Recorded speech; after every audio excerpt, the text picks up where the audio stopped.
que pasa es que es un concepto que aparece en un montón de discusiones sobre calidad de la democracia, sobre estabilidad democrática, ¿no? Y lo primero que te das cuenta es que es un concepto que es mucho más mencionado y manejado que investigado con algún tipo de evidencia. Entonces, como concepto lo que tiene que ver es con esta idea de delegación, ¿no es cierto? Uno delega en ciertas autoridades la capacidad de gobernar y uno espera, ¿no es cierto?, que las autoridades o quien gobierne de alguna manera incorpore las demandas o las necesidades de la población. Eso, en resumidas cuentas, estaría en juego en lo que es la representación. La curiosidad o el dato curioso es que a comienzos de los 2000 se hablaba con mucha fuerza de la crisis de representación política en América Latina. La idea era que la región como un todo, y algunos países más que otros, pero en realidad básicamente toda la región, estaba sufriendo una importante crisis de representación política, ¿no? O sea, entendía sobre todo como altos niveles de desconfianza, insatisfacción, incluso de reacción frente a gobiernos elegidos, ¿no?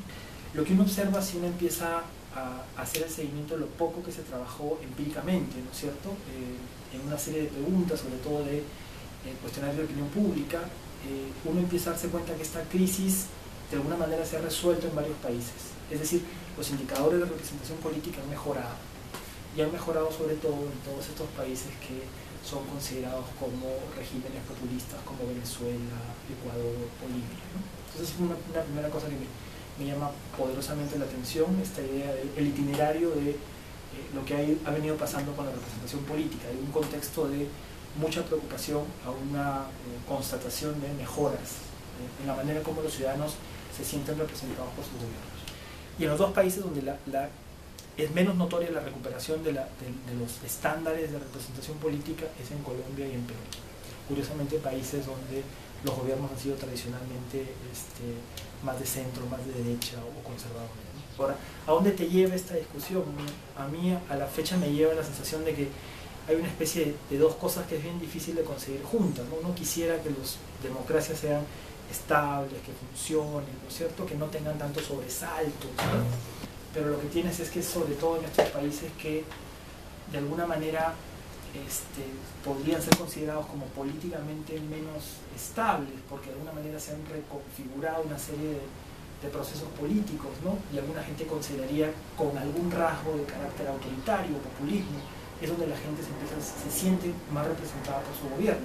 Entonces, la idea, por lo menos a la fecha, es que en una región como América Latina, que viene, digamos, de historias de mucha disparidad, de mucha desigualdad,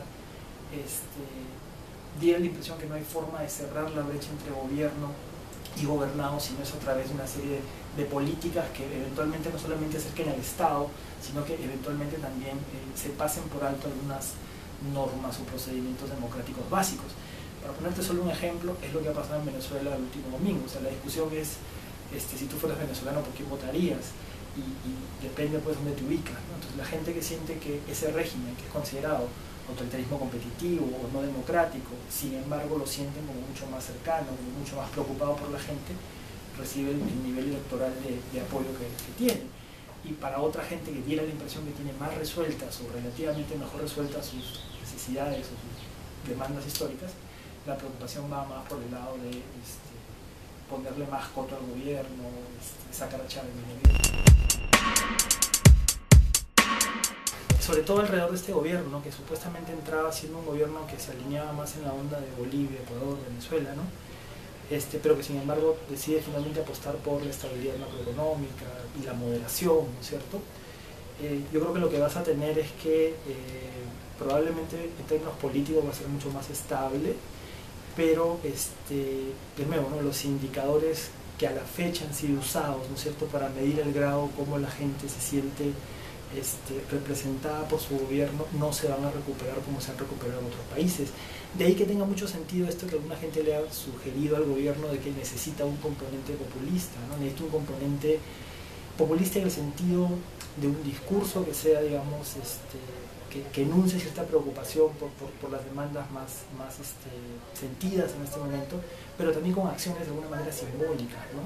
El problema es que a veces es difícil tomar ese tipo de medidas sin de alguna manera poner en cuestión qué sé yo, la limpieza o la equidad en la participación política y en la competencia política, ¿no? O sea, el problema es que no, es difícil separar, digamos, este tipo de políticas más de reforma, de cambio, de un estilo de gobierno que termina siendo populista en el sentido de pasarse las instituciones, pasarse los procedimientos. Pero cuando hablamos de un gobierno de tipo populista, hablamos también de un tipo de discurso, ¿no es cierto?, que denuncia la inequidad, que responsabiliza a cierto grupo social y cierta clase política de esa inequidad. Entonces, eso es lo que estaría faltando, digamos, en este gobierno, que te lleva de alguna manera a armar un tipo de coalición política diferente, ¿no? Una coalición política de cambio, de reforma y de confrontación.